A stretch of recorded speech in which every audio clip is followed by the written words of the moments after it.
Hi everyone, today we are here to talk about Ruby classes. One of the definitions that I like it when I'm thinking about what's a class in Ruby is it's a template defining variables and behaviors that it's called method in a particular kind of objects. So let's think a little bit what that means. So let's say that in real life, every time when we're talking with someone else, we know what things are. So when we refer to book, we have an idea of what a book represents, what a book has. So that will be what a class represents in Ruby.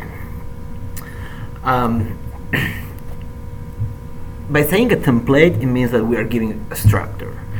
And by saying defining variables and behaviors, it means that it has some internal variables where we're going to store data, and we're going to modify this data, and we're going to modify this data through a method. How we're going to modify this data is the behavior that we are associating to the class. So let's go and see a little bit more about how is a class and what a class does. So as we can see here, this class it's very small and it has a name, it has an instance variable, and it has methods. So here the name it will be book, and we define it after at the beginning on the top of the file when we of our preferred editor, and we say class book. It has a closing tag with the end tag, and the instance variables we're gonna see that it's title and language, and for this example they are passed through the initializer. The methods that is defined in this class is only the info method, and as we see it says puts the title book is in language. So that what's gonna do is gonna write on the terminal these sentences, and it's going to interpolate these variables on these sentences. So let's give a little bit more look about classes versus objects or class instances. So on our left we have the class book, and there is one method that is defined as it's high. This I will say that is the smallest class that we can create. Well, not really, because we can create an empty class, but it's a very small class. So now let's go to the terminal and let's see what are we getting when we initialize this class. So first of all, we need to load the class once we are in the Ruby terminal, and once the class is loaded to our scope, then we can initialize an instance variable. Here, as we say book equal MySQL books.new. So here, the first book, it's going to be the name of the instance variable.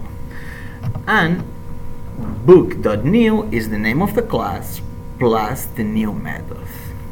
This new method is the initializer, the constructor of the class. And it does a lot of things, like it reserves some memory for the class to live, and it associates all the methods, and then it calls the initialize method that we define on the class.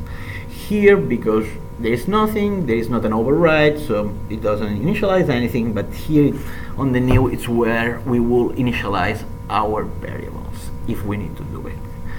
So then if we go and we call the book.high, as we see, it returns I am a book, and this is actually what we define inside the class. So we also can see that the instance variable knows the type of class that it is. So if we do book.instance of book, it returns true. So let's go in a little bit more detail about the class constructor. Here, as we said before, we are initializing an object variable, but we are not passing any argument. So here it's the same class, but right now we add an initializer. And this initializer, it has like the two variables, that it's title and language. So as we can see, we pass these arguments using argument keywords. And this is nothing else than putting the colon after the title and the language. So it makes these keywords special. And right now, when we initialize this class, we need to specify every argument, what argument it is, if it's title or language. So that gives us flexibility plus clarity. So the flexibility right now, it's not matching the order of the arguments. If not, it's looking for this argument keyword and it's matching argument keywords on the initializer. This is a good practice when writing classes. And we see that the method, it's pretty much the same. When we ask for the information of this book, it's going to return the title of this book and in what language it's being written. Here we can see that not in this initializer, but initializers are flexible, and we can define default values for some of the arguments, and then we see that there is this helpers, that there is attribute readers. These are getters methods that they are applied to this class. And what it lets us to do is to have access, read access, to the instance variables title and languages from the outside, from the instance variable. There is another very important thing that we're gonna explain, that it's the dependency injections. So here in the initializer, as an argument, we could pass another class, and this class then it can be used inside this class. And the good thing is, like, let's say that we define a lot of classes that they have the same methods, so then it doesn't matter what class type it is, that we can call methods on this class. So all that we need to make sure that every class, it has these methods defined. That we're gonna see some examples and how powerful is this technique. So as I say, I just say interface, and I would like to go a little deeper about what's an interface. So when we define a class, it's going to have two interfaces, the public interface and the private interface. The public interface, it's the methods that you can call from the outside. So here, when we initialize an object from this class, we can call the initialize method, and we can call the info method, the increase sales, or the revenue projections, but we cannot call directly the projection year method. To think about that, I will say that the same, if we do an analogy with the real world, that will be a kitchen. So the public interface is how you can interact with the kitchen, and the private interface, it's everything that it's happened to the kitchen. So at the end, when you go and you order a hamburger, you really don't want to know for how long this hamburger has been outside of the fridge, or you don't want to know some details that they're related to kitchen, but you want to know that you're going to get a hamburger, and you want to have options of putting mayo or taking out mayo. So these are the options that we give. Will be the public interface, and the private interface, it will be operations, method, things that the same class use it, but they are not exposed to the outside.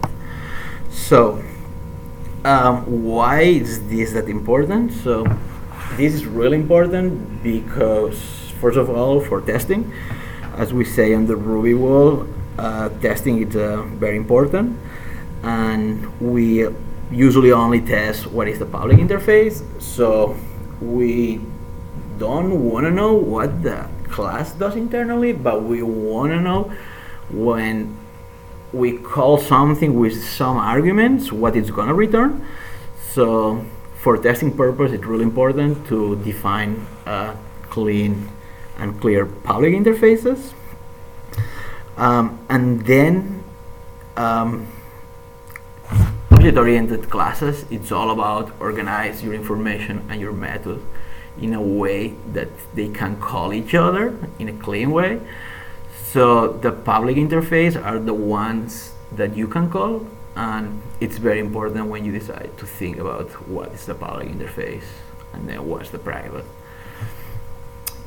Um, so now let's go to the classical inheritance. So as a lot of programming languages, class object-oriented, you can inherit a class from the others. What that means? Let's say that we have a class type book. That, as we saw in the example, we have a title and a language and a SOL units. So right now, when we inherit from book, all these other classes, that is hardcore book, ebook, or monthly subscriptions, they are gonna have all the instance variables from the parent class plus all the methods. So here, what we're gonna do is we can add more functionality and we can override. So from the hardcore book, we're gonna have access, if it inherits from book, we're gonna have access directly, or we're gonna have access to the variables from book and the methods to books. The same for the ebook and for the monthly subscriptions. This it's important thinking on reusable code. So when we heritage, we don't need to rewrite it, and this is important because we don't want to have like the same piece of code into multiple files. So this is one of the principles of object-oriented. It's try to have dry code, so code only in one place. Let's say that you want to change something, you don't want to go to all these classes and change the same code, and because then you need to know what classes you need to change it and how many of them there is and all that thing. So it's always better to use inheritance and, let's say, change this code directly from the parent if that code is shared in multiple classes. Once here, I will say let's go and let's do a live demonstration on the terminal and into some code editor, and let's apply all these principles on real time.